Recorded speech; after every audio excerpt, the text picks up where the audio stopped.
Assalamualaikum warahmatullahi wabarakatuh. Perkenalkan, nama saya Novi Suryanti Indrayani. Saya adalah calon guru penggerak angkatan ke-10 Kabupaten Asahan, Provinsi Sumatera Utara. Dalam video ini saya akan berwawancara dengan beberapa kepala sekolah untuk memenuhi tugas demonstrasi kontekstual dalam modul 3.1 pengambilan keputusan berbasis nilai-nilai kebajikan sebagai pemimpin. Semoga video saya bermanfaat ya. Selamat menikmati. Terima kasih. Assalamualaikum warahmatullahi wabarakatuh. Perkenalkan, nama saya Novi Suryanti Indrayani. Saya berasal dari UPTD SD Negeri 017135 Sengonsari. Saya adalah calon guru penggerak angkatan ke-10 Kabupaten Asahan, Provinsi Sumatera Utara. Di video ini saya akan mewawancarai Bapak Ibnu Rusdi Siagian. Beliau adalah Kepala Sekolah UPTD SD Negeri 017989 Desa Manis. Demikian pembuka dari saya. Langsung saya berwawancara dengan Bapak Ibnu. Bagaimana Pak Ibnu kabarnya? Alhamdulillah sehat, Bu. Ya. Nah, saya akan mewawancarai Bapak seputar dilema etika yang sudah Bapak alami di sini di sekolah ini ya Pak ya. Nah, bagaimana Pak, sudah siap Pak ya? Siap, Bu. Nah, izin Pak, saya menyampaikan bahwa bagaimana ini selama ini Bapak dapat mengidentifikasi beberapa kasus yang merupakan dilema etika atau bujukan moral. Baik, saya akan menjawab pertanyaannya, yaitu seputar mengenai dilema etika atau bujukan moral yang terjadi di sekolah kami. Cara yang saya lakukan yaitu mengamati terlebih dahulu suatu permasalahan yang ada atau yang terjadi, kemudian mengumpulkan informasi secara faktual dan menentukan keputusan yang mengacu berdasarkan peraturan atau kesepakatan yang kami buat di sekolah kami. Oke, kalau begitu. Jadi semua berlandaskan kesepakatan ini ya Pak ya. Nah, lalu selama ini bagaimana Bapak menjalankan pengambilan keputusan di sekolah Bapak sehingga kasus-kasus yang ada itu sama-sama benar? Misalnya ada dua kasus sama-sama benar atau sama-sama mempunyai nilai kebajikan. Bagaimana ini Bapak menyikapinya? Baik, dalam pengambilan keputusan yang saya lakukan ini kami kembalikan kepada aturan atau kesepakatan yang telah kami buat atau kami setujui. Kemudian setiap pengambilan keputusan itu saya tidak sendiri, tetapi saya berkolaborasi dengan rekan sejawat, kemudian memastikan bahwa keputusan tersebut memang benar-benar dapat dipahami. Kemudian kami selalu memberikan satu arahan atau kesepakatan yang sudah kami sepakati tersebut. Ya, jadi ini ada kolaborasi antara pihak kepala sekolah dengan anggota bawahannya para guru ya Bapak ya. Nah, luar biasa. Nah, ini adakah prosedurnya yang Bapak lakukan selama dalam pengambilan keputusan ini? Prosedur yang kami lakukan yaitu pertama mencari informasi terlebih dahulu kan atas masalah atau situasi yang ada. Saya akan datang ke lapangan atau turun langsung misalnya untuk mewawancarai ke berbagai pihak. Kemudian saya menganalisis keputusan yang kami ambil, yang telah kami ambil ini sesuai, relevan atau enggak, seperti itu. Ya, jadi semua kasus dilihat relevansinya ya Pak, apakah dia itu sesuai dengan kondisinya, begitu ya Pak ya. Nah, lalu Pak, ini bagaimana Bapak mengefektifkan selama pengambilan keputusan ini? Apakah keputusan itu sudah Bapak pertimbangkan lalu Bapak tarik ulur lagi atau bagaimana? Mohon penjelasannya ini Pak. Kalau untuk pengambilan keputusan ini agar efektif, kami biasanya spontanitas gitu Bu. Tergantung objek permasalahan di lapangan. Tetapi sebelumnya kami itu mengobrol dulu dengan tim yang ada di sekolah, karena kami kan punya komunitas belajar di sekolah. Jadi segala sesuatu permasalahan yang baik yang terjadi di dalam kelas, kemudian yang ada di antar rekan sejawat gitu di lingkungan sekolah, ini kami rapatkan, kami buat musyawarah sehingga keputusan itu diambil secara bersama seperti itu. Iya. Nah, itu keputusan-keputusan itu ya Pak diambil secara bersama. Nah, ini adakah ini kasus yang begitu urgens yang ada di sekolah Bapak lalu Bapak sigap dalam mengambil keputusan? Nah, bisakah Bapak ceritakan contoh kasusnya itu Pak? Untuk saat ini kami belum ada kasus yang termasuk urgen dibilang. Hanya kesepakatan yang mungkin karena kan setiap guru ini punya pemikiran atau setiap orang ini punya pemikiran yang berbeda. Jadi itulah cara saya untuk mengambil kebijakan. Sebagai pengambil kebijakan di sekolah, saya akan mengambil tindakan yang benar-benar kami pikirkan matang-matang. Nah, sehingga kasus-kasus atau masalah yang terjadi nantinya bisa kami tindak lanjuti. Seperti itu. Iya, baik Pak. Nah, apakah Bapak memiliki jadwal khusus dalam pengambilan keputusan untuk kasus-kasus dilema etika? Selama ini kami tidak ada jadwal tertentu. Pokoknya kalau harus ada masalah yang harus diselesaikan, kami duduk bareng gitu ya. Jadi kami cari permasalahan ini secara faktual gitu kan, secara nyata itu, kemudian solusi apa yang harus kita ambil gitu secara tepat seperti itu Bu. Iya, jadi bila ada kasus ini tidak berlama-lama ini ya Pak ya. Iya, langsung kami. Takutnya keburu basi gitu. Iya. Nah, iya. Jadi ini nampaknya sigap ini dalam pengambilan keputusan. Nah, ini salah satu prospek kepala sekolah ini dalam pengambilan keputusan yang bijaksana ini Pak ya. Nah, adakah seseorang ini dalam pengambilan keputusan yang ada di belakang Bapak sehingga seseorang itu mampu mendorong Bapak untuk berinisiatif mengambil keputusan secara bijak begitu Pak? Kami di sekolah kan punya komunitas belajar. Jadi ada dia bagian penggerak gitu, kemudian sekretaris, bendahara, kemudian juga ada wakil kepala sekolah gitu. Jadi saya bekerja sama dengan guru-guru senior untuk mengatasi misalnya ada masalah-masalah yang terjadi di sekolah seperti itu. Jadi ada komunitas penggeraknya ini ya Pak. Sudah lama ini Pak komunitas penggeraknya berdiri nih Pak ya? Ya sudah ada Bu sejak 2023 yang lalu. Iya sudah. Oh gitu. Jadi, nah ini pembicaraan kita ini seputar dilema etika. Nah, menurut Bapak ini bagaimana sih posisi dilema etika yang ada di kehidupan para pemimpin sekolah ini? Bagaimana Pak? Sebenarnya mengenai dilema etika ini tergantung kepada personalnya masing-masing gitu.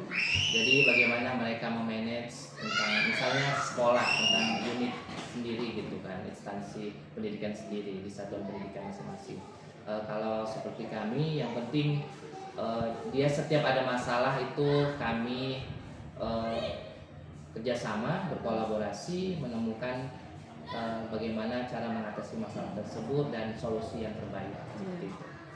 Jadi ini nampaknya ini Bapak lebih mengutamakan kolaborasi nih ya Pak ya, karena kan memang budaya kita budaya yang yang gotong royong, bukan hanya bekerja, tapi dalam pengambilan keputusan harus bersama ini ya Pak ya. Nah dari semua hal yang telah Bapak sampaikan, pembelajaran apa ini yang bisa Bapak berikan ke kami dari obrolan-obrolan ini Pak? Silakan Pak. Baik, pengalaman adalah guru terbaik. Jadi kita belajar dari satu kejadian atau kasus ini yang terjadi di lapangan. Jadi kalau satu kejadian itu harus kita jadikan pelajaran atau pengalaman terbaik, seperti itu. Nah, saya rasa pembicaraan kita, wawancara kita sampai di sini. Saya ucapkan terima kasih ya Pak Ibnu. Assalamualaikum warahmatullahi wabarakatuh. Di sini saya akan kembali mewawancarai Kepala Sekolah PAUD, tingkat PAUD. Beliau adalah Ibu Mardia Harahap. Nah, bagaimana Ibu Mardia, apa kabarnya? Sehat. Nah, alhamdulillah sehat. Nah, di pertemuan ini kita mau membicarakan apa ini Ibu Mardia? Dilema etika dan rujukan moral. Oke, dilema etika dan rujukan moral ya Ibu ya. Nah, kira-kira kasus apa ini yang pernah Ibu tangani di sekolah Ibu? Dilema etika itu kasus-kasus itu anak PAUD ya. Khususnya itu kan masalah anak-anak. Ada anak-anak punya kecenderungan kemandirian, ada anak-anak punya kecenderungan memang dia manja dari rumah. Di sini adanya anak-anak yang wajib ditunggu orang tuanya, anak-anak yang sudah bisa dilepas. Padahal seharusnya anak-anak ketika dilepas di PAUD itu dimasukkan ke PAUD yang memang harusnya ditinggal dengan orang tuanya, walaupun pada usianya mereka masih dalam asuhan orang tuanya. Jadi dilema ya kan? Ada anak yang ditinggal menangis, tapi kalau dia ditinggal orang tuanya jelas tidak mematuhi peraturan yang ada di sekolah. Jadi ini menjadi dilema etika karena pada posisinya mereka yang pada benar ya, kalau anak menangis harus kita dengan orang tuanya, tapi kalau anak tidak dia juga harus mandiri seperti itu. Ya, jadi sebagai kepala sekolah ada konflik batin ini ya Bu ya, Nah, untuk memutuskan hal ini. Nah, ya. nah selama ini bagaimana Ibu dapat mengidentifikasi kasus-kasus yang merupakan dilema etika bagi pembangunan moral ini Bu? Ya, ada suatu kasus ya. Ada satu anak yang terdeteksi yaitu autis ya, karena sudah mengalami diagnosis awal. Anak ini kecenderungannya dia itu belajar kalau ditinggal umurnya dia nangis, dia akan menjerit umi. Dia ini kan jadi dilema ya kan. Kalau uminya ada, anak ini tenang, tapi kan si umi ini juga punya kegiatan yang memang harus diselesaikannya, misalnya urusan rumah tangga. Jadi ini menjadi dilema ya sama kami, menjadi kasus sama kami. Tapi seiringnya waktu, ketika gurunya bisa menggantikan posisi uniknya, rasa kasih sayangnya, rasa perhatiannya, lama-lama terkikislah ketergantungannya dengan gurunya tadi. Jadi di sini peran gurunya itu tadi harus bisa menggantikan orang tuanya untuk kasus-kasus di sekolah ini.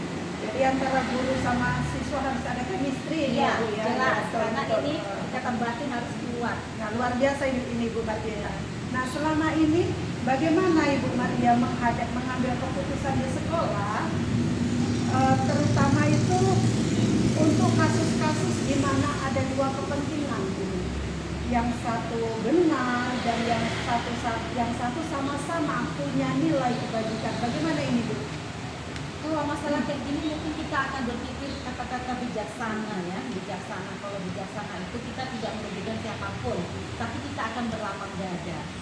Di sini juga untuk menyampaikan kata-kata bijaksana, otomatis kita tidak dengan keputusan kita sendiri, tapi kita mengambil keputusan dengan duduk bersama. Nah, itu yang mau saya kuncinya dari sini, duduk bersama ini ya Bu ya. Oke, kalau gitu. Nah, ini antara duduk bersama dengan siapa ini kira-kira akan berkombinasi dengan menyelesaikan kasus-kasus dilema etika ini?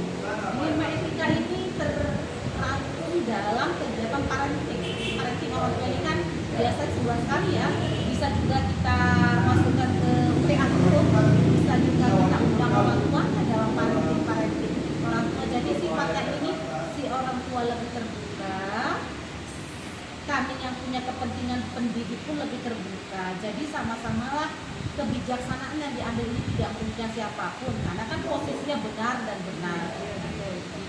Nah, jadi tidak ada satupun yang pihak dirugikan ini ya Bu ya.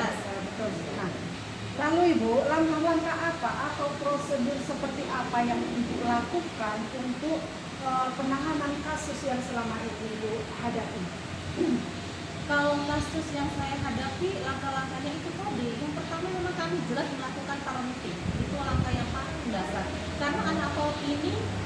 adalah anak yang memang dia itu usia dini prasekolah.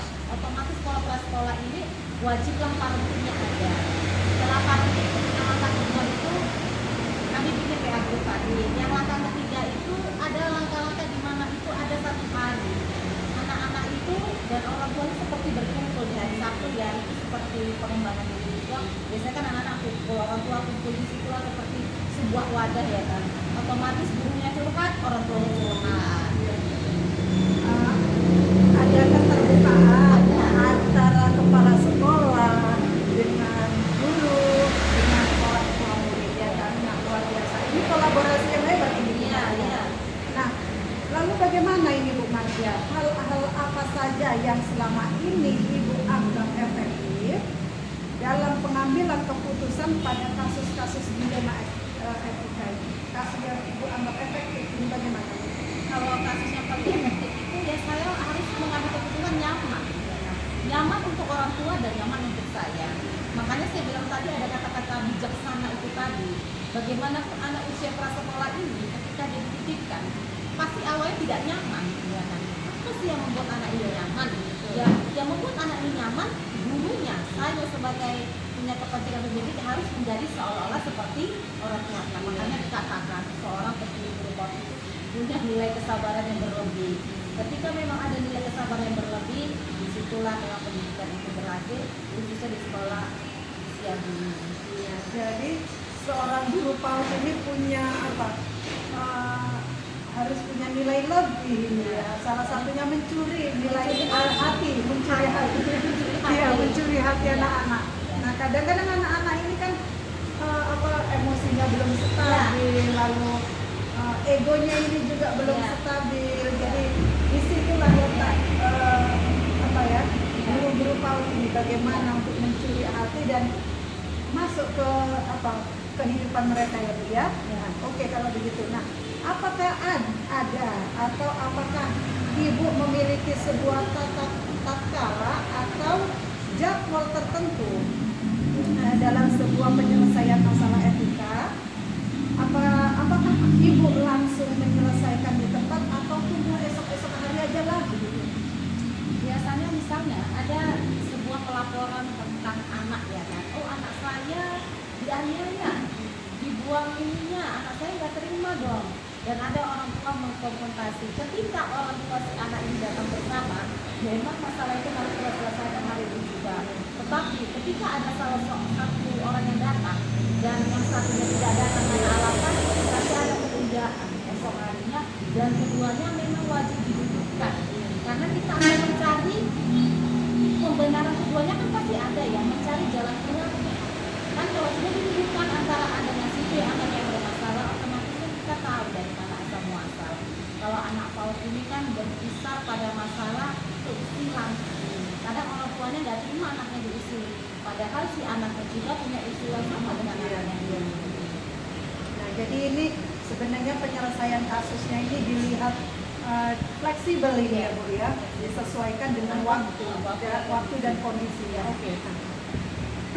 Nah, adakah seseorang atau faktor-faktor apa saja yang selama ini mempermudah atau membantu Ibu dalam mengambil keputusan dalam kasus dilema? Ada untuk mempermudahkan hal seperti ini biasanya kami dalam kelompok orang tua itu atau paguyubannya itu harus memiliki ketua. Kalau mereka memiliki ketua, apapun masalah yang di dalam ini terhadap anak, kita sama-sama bisa meredam. Karena kan anak TK ini komunikasinya kan antar orang tua ya, bukan antar anak.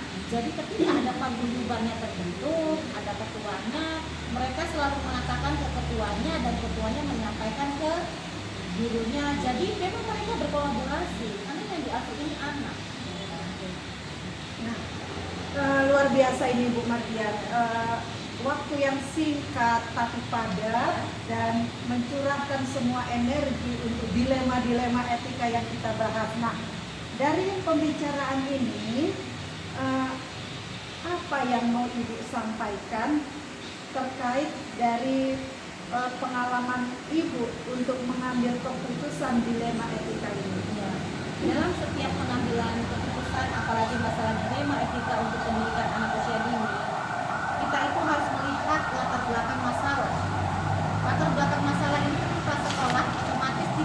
Tidak ada anak yang salah, anak-anak ini jujur, tapi kondisinya lah yang membuat anak-anak seperti itu. Misalnya ada anak-anak yang suka usil kepada temannya dan temannya itu tidak terima, dan kita anggap itu kan sebagai kondisi si anak. Makanya di sini adalah kebijaksanaan si gurunya tadi, selalu menerangkan tentang kebaikan, selalu menerangkan kata-kata ajaib, minta maaf, tolong, dan terima kasih. Jadi dengan kata-kata seperti itu kan kita bisa menyampaikan kebijaksanaan dalam setiap dilema etika. Nah, terima kasih Bu Nadia, terima kasih banyak atas waktunya. Sudah ngobrol ya, dapat banget singkat tapi ngobrolannya banyak. Terima kasih banyak. Iya. Demikian wawancara saya dengan Ibu Mardia. Beliau adalah kepala sekolah PAUD, jenjang PAUD di KB Al-Mahira Simpangkawat. Demikian koneksi, demikian tugas demonstrasi kontekstual saya. Semoga bermanfaat. Terima kasih. Assalamualaikum warahmatullahi wabarakatuh. Saya Novi Suryanti Indrayani. Saya adalah calon guru penggerak angkatan ke-10 Kabupaten Asahan. Di sini saya akan kembali mewawancarai kepala sekolah. Beliau adalah Kepala Sekolah UPTD SD Negeri 017135 Sengonsari. Beliau adalah Ibu Heriana Lesita SPD. Bagaimana Bu kabarnya? Sehat. Alhamdulillah sehat ya Bu ya. Bagaimana aktivitasnya di sekolah? Ya, gimana ya? Saya tetap aktif datang ke sekolah Bu ya. Dengan meninjau kasus-kasus yang ada di sekolah ini, ya, menerima keluh kesah guru yang ada di sekolah ini juga, ya itu nanti akhirnya akan kita kumpulkan dan kita musyawarahkan bersama bagaimana cara mengatasi kasus-kasus yang ada di sekolah ini. Iya, nah luar biasa ini Bu. Izin saya menanyakan. Nah, saya mau wawancarai Ibu terkait dengan kasus dilema etika. Nah, kira-kira kasus apa ini yang mau kita bicarakan di sini Bu? Ini saya akan memunculkan suatu kasus tentang keterlambatannya dari siswa. Salah satu siswa di sekolah kita ini, dia selalu datang terlambat. Setelah saya tanya, kenapa sih kamu kok selalu datang terlambat? Dia bilang, saya selalu membantu orang tua saya di rumah. Kenapa kamu bantu orang tua? Membantu orang tua, apakah orang tua kamu gak ada yang membantu di rumah? Ya ada Bu, ketepatan ibu saya single parent Bu, jadi saya harus membantu dia karena keterbatasan ekonomi kami Bu, katanya. Jadi kamu bantu mencari nafkah di rumah gitu. Ya Bu, saya bantu ibu saya dulu sebelum saya berangkat ke sekolah. Jadi saya selalu datang terlambat, bahkan sering tidak datang ke sekolah. Masya Allah, kasihan sekali nih ya Bu ya. Nah, lalu Bu, ini selama ini bagaimana Ibu mengidentifikasi kasus tadi? Saya mengidentifikasi kasus tersebut dengan cara memanggil siswa tersebut. Saya tanyakan, kenapa sih kamu kok selalu datang terlambat Nak? Selalu ketinggalan pelajaran sudah mulai, kamu baru masuk dalam kelas, gimana kok seperti itu? Saya kayaknya kok malas ya nengok kamu yang seperti itu gitu. Betul. Tapi dia bilang, gimana ya Bu, karena saya selalu diminta oleh orang tua saya untuk membantu beliau dulu Bu sebelum berangkat sekolah. Ya, gimana lah ya, kamu harus tetap sekolah Nak, nggak bisa nggak sekolah, saya bilang gitu. Iya Bu, saya minta izin, minta maaf lah ya Bu kalau saya selalu datang terlambat. Dia bilang gitu Bu, seperti itu ya. Bilang ya gimana ya, saya kayaknya jadi dilema sama saya Bu, gimana saya harus membantu anak ini supaya dia tetap cepat datang ke sekolah, tetap bisa mengikuti pelajaran di sekolah, tidak selalu terlambat, tidak tidak selalu ini namanya nggak hadir ke sekolah, gimana ya caranya gitu. Nah, ini kan kasusnya ini ada dua dilema ini ya Bu ya, antara benar dengan yang benar. Yang satu membantu orang tuanya itu sebagai bukti bakti kepada orang tuanya, yang satu kewajiban sebagai anak untuk bersekolah, hak dia ya kan Bu ya. Nah, jadi dari dua kasus ini bagaimana ini Ibu menjalankan pengambilan keputusan? Ya saya kumpulkan semua guru yang ada di sini Bu. Saya tanyakan kepada beliau mereka gimana cara kita mengambil keputusan. Saya mau tetap anak ini sekolah, jadi kita musyawarah kayak mana, dia harus tetap sekolah. Jadi saya mohon bantuan kepada guru-guru yang ada di sekolah ini, bermusyawarah dengan secara baik bagaimana kita harus perjuangkan anak ini tetap sekolah gitu. Nah, ini adakah ini orang tua siswa ini yang datang ke sekolah lalu memohon kepada ibu untuk pertimbangan anaknya gitu Bu? Ya setelah kami musyawarah Bu, saya kan panggil orang tuanya gitu. Saya tanya orang tuanya, saya identifikasi benar nggak nih siswa ini datang terlambat karena membantu ibu di rumah kan gitu. Saya tanya, kata dan ibu itu membenarkan, benar Bu, memang saya minta tolong anak ini membantu saya dulu meringankan pekerjaan di rumah. Terus setelah itu saya juga mengumpulkan informasi Bu, saya tanya juga ke tetangga-tetangganya, benar nggak sih ini masalah yang dihadapi, mana tahu orang tuanya nih mengada-ngada gitu kan, nggak benar ya. Saya tanya, benar Bu? Saya tanya salah satu tetangganya, iya Bu benar, dia memang membantu ibunya dulu Bu sebelum sekolah gitu. Terus saya cari juga solusi kayak mana ya anak ini supaya bisa cepat datang ke sekolah gitu Bu. Saya cari juga gimana ya caranya gitu. Ataukah saya gimana membilangkan kepada orang tuanya Bu, sebetulnya anak ibu ini belum waktunya untuk membantu ibu mencari nafkah. Dia itu memang harus sekolah Bu kan gitu. Itulah saya sampaikan kepada orang tuanya Bu kan gitu.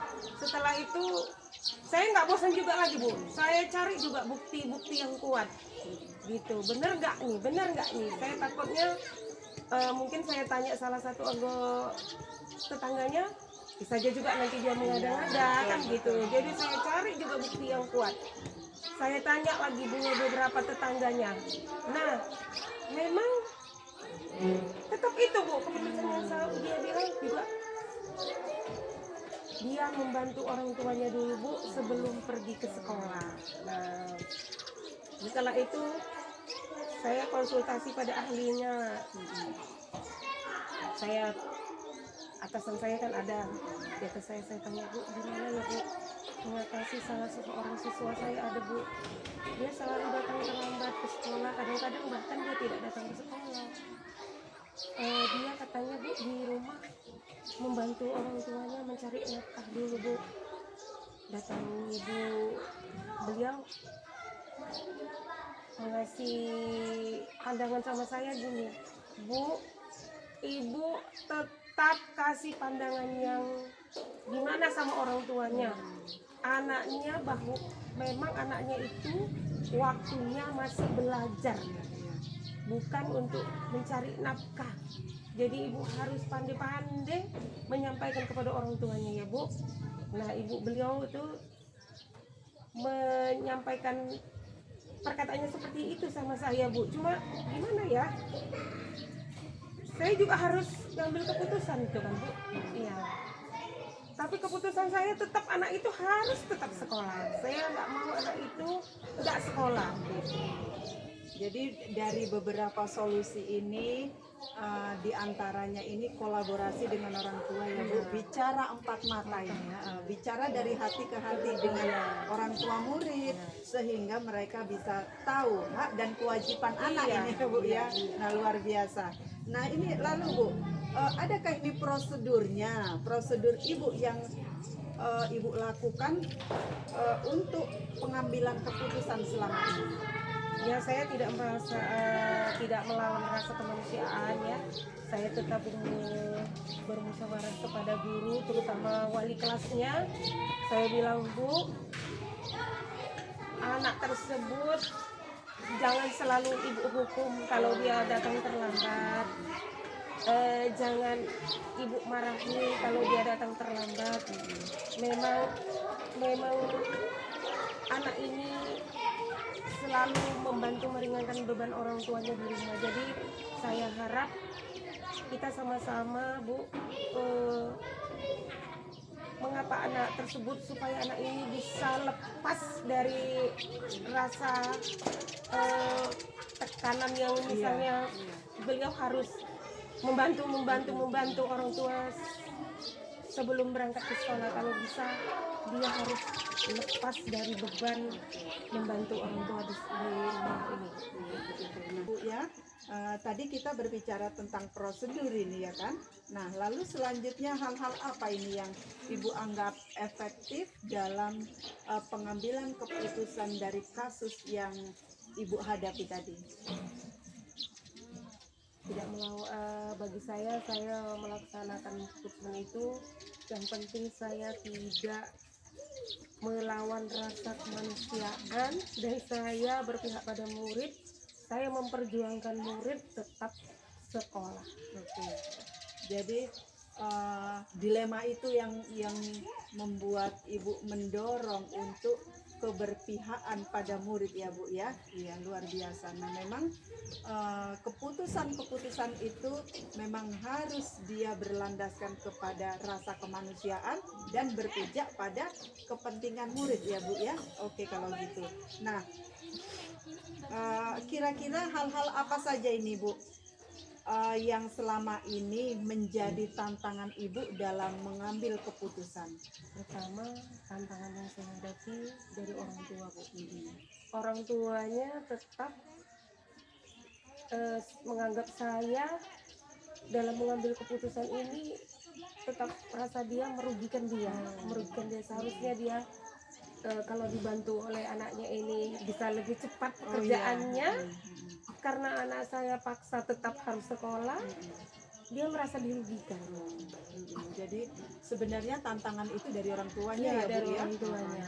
Nah inilah dilema ini yang terjadi di kasus ini ya Bu ya. Nah luar biasa ini. Jadi sikap Ibu dalam mengambil keputusan itu sangat efektif sehingga siswa Ibu tidak dirugikan dalam belajar ya kan Bu ya. Nah adakah jadwal tertentu yang Ibu lakukan, misalnya hari ini kasusnya terjadi, besok-besok sajalah gitu, atau hari ini juga Ibu lakukan Kalau jadwal penyelesaiannya? keputusan itu langsung, nggak ada lagi saya tunda-tunda besok, saya langsung saya selesaikan kasusnya gitu. Takutnya basi Takutnya ya Bu, basi, saya lupa Iya, gitu Bu. iya, Ya. iya. Betul, jadi di situ ada kasus, di Langsung situ diselesaikan. diselesaikan. Nah luar biasa ini Bu ya. Nah adakah seseorang ini yang membantu Ibu dalam mendorong potensi Ibu untuk menyelesaikan beberapa kasus yang Ibu alami di sekolah terkait kasus etika dalam pendidikan ini? Pastinya ada, terutama guru-guru yang ada di sekolah ini. Karena saya untuk menyelesaikan kasus-kasus ini selalu bermusyawarah pada guru-guru sama guru-guru yang ada di sekolah ini, supaya kasus ini tetap cepat selesai dan anak tidak dirugikan. Oke, jadi kolaborasi dengan guru, iya, jadi mengutamakan musyawarah. Oke, kalau begitu. Nah, obrolan kita ini sebenarnya singkat ini ya Bu ya. ingin sekali obrolannya panjang, membahas banyak hal. Namun karena keterbatasan waktu dan Ibu pun banyak sekali aktivitas di luar dan kegiatan di sekolah, maka saya ingin tahu ini Bu, dari semua hal-hal yang telah Ibu sampaikan, pembelajaran apa ini yang dapat Ibu ambil dari pengambilan keputusan yang berbau dengan dilema etika? Pembelajaran yang saya dapati dalam mengambil keputusan ini, bahwa saya sebagai seorang pimpinan harus bijaksana dan adil dalam mengambil keputusan, dan keputusan itu harus berpihak pada siswa. Siswa tetap sekolah, tetap belajar, dan tidak datang terlambat lagi. Nah, luar biasa ini keputusan-keputusan yang bijaksana yang Ibu ambil. Ternyata Ibu identifikasi dulu ya kan Bu. Nah, itu ada beberapa langkah yang Ibu ambil sehingga keputusan itu pada ujungnya harus berpihak pada murid. Nah, ini adalah pembelajaran yang luar biasa khususnya untuk saya dalam mencontoh Ibu dalam mengambil keputusan. Nah, saya rasa sampai di sini ya Bu ya. Saya ucapkan terima kasih atas obrolan yang singkat ini. Ibu sudah meluangkan waktu untuk saya wawancarai. Nah, terima kasih Bu. Terima kasih banyak saya kesini. Iya. Nah, demikian wawancara saya bersama Ibu Heriana Lesita, Kepala Sekolah UPTD SD Negeri 017135 Sengonsari, Kecamatan Aikuasan, Kabupaten Asahan, Provinsi Sumatera Utara. Demikian pembelajaran demonstrasi kontekstual saya modul 3.1. Semoga bermanfaat. Terima kasih.